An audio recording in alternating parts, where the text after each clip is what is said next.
Magandang umaga, ngayon po ay araw ng Miyerkules, June 19, 2024, update po muli sa lagay ng panahon.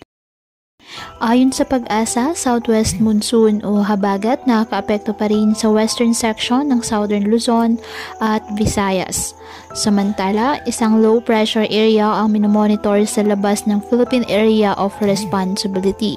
Patuloy natin na i-monitor dahil may posibilidad po ito na lalapit sa ating kalupaan at magdadala ng mga pag-ulan. Ngayong araw, ang Palawan, Zamboanga Peninsula, Northern Mindanao, Bay RMM at Sac-Sargen asahan ng maulap na kalangitan na may kalat-kalat na pag-ulan at thunderstorms dahil po sa habagat.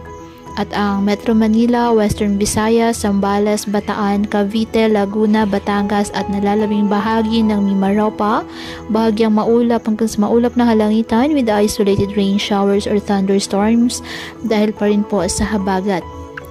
Apektado naman ang mga localized thunderstorms ang nalalabing bahagi ng ating bansa.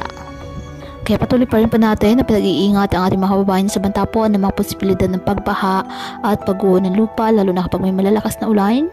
At ugaliin po na magdala palagi ng payong o kahit anong panangga sa ulan sa tuwing lalabas po ng ating mga tahanan. At yan po muna ang update sa lagay ng panahon ngayong araw. Muli patuloy po tayo na mag-ingat at palaging tandaan, God loves you. Stay safe and God bless.